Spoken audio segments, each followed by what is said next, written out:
ये मिल के कोशिश कर रहे हैं, इनका वन पॉइंट एजेंडा है कि किसी तरह इमरान खान और पीटीआई को ख़त्म किया जाए, किसी तरह ये पावर में ना आ जाएं वापस, और फिर जब ये कमज़ोर हो जाएं और फिर नवाज शरीफ को वहाँ से बुलवाओ, जबकि और सितंबर के एंड में प्लान बना हुआ है इनको, इसको कमज़ोर करके उसको बुला के और फिर इलेक्शन करवाओ और किस तरह पीटीआई को ठिकाने लगाओ। इलेक्शन कमीशन तो खैर वो तो इतना डरपोक आदमी है, वो कुछ कर ही नहीं सकता जब तक पीछे से बैकिंग ना हो।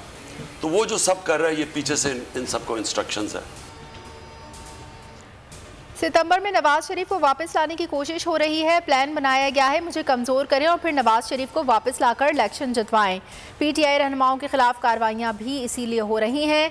चेयरमैन तहरीक इंसाफ इमरान खान का बोल न्यूज़ के प्रोग्राम तज्जिया में समी इब्राहिम को इंटरव्यू, कहा मेरी किरदार कशी की साजिश हो रही है। इलेक्शन कमिश्नर डरपोक आदमी है, खुद से कुछ नहीं कर सकता। ये लोग इंतखाबात से भाग रहे हैं, इन्हें मालूम है इलेक्शन हुआ तो तहरीक इंसाफ क्लीन स्वीप करेगी।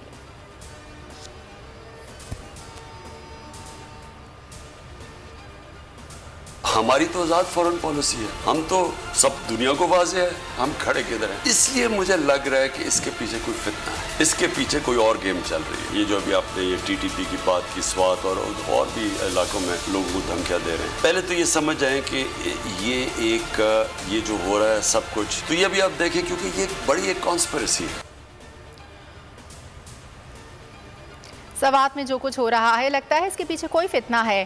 चेयरमैन पीटीआई इमरान खान का इजहार तशवीश, कहा सवात के मामलात में पीटीआई को नुकसान पहुंचाने की गेम चल रही है। लगता है कबायली इलाकों में मुश्किलात आने वाली हैं, हमारे खिलाफ साजिश तैयार हो रही है।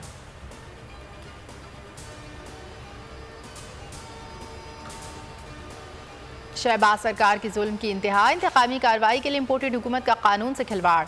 पुलिस का शहबाज गिल के ड्राइवर की गिरफ्तारी के लिए छापा, ड्राइवर की अदम मौजूदगी पर इसकी अहलिया को गिरफ्तार कर लिया। 10 माह की बच्ची को मां के साथ रात सलाखों के साथ गुजारना पड़ी, बच्ची रोती रही, गिड़गिड़ाती रही, सुनने वाला कोई नहीं। 25 मई वाक़े में मुलविस पुलिस अफसरान के खिलाफ कार्रवाई का आगाज़, 12 SHOs मअतल, मुलविस DIG समेत दीगर एहलकारों के खिलाफ इंक्वायरी शुरू। वज़ीर दाखिला पंजाब हाशिम कहते हैं कि पार्लियामेंट लॉजेस में छुपे लोगों का जल्द पंजाब में इस्तकबाल करेंगे। जिन लीगी रहनुमाओं पर थाने में दरखास्तें हैं इनके खिलाफ भी कार्रवाई होगी। आर्टिकल 6 लगना शुरू हुआ तो मुल्क में रस्से कम पड़ जाएंगे क्योंकि गर्दनें ज्यादा हैं। पीटीआई रहनुमा फवाद चौधरी का रद्द अमल, कहा पाक फौज और हमारे दरमियान तफरीक तो पैदा करने वाले बेवकूफ़ हैं जिन्हें नाकामी होगी। वाज़े किया 13 अगस्त को लाहौर में अजीम शान इज्तिमा होगा, लोग साबित करेंगे इनके दिल तहरीक इंसाफ के नाम से धड़कते हैं। सब्सक्राइब करें और बेल दबाएं ताकि कोई खबर रह न जाए।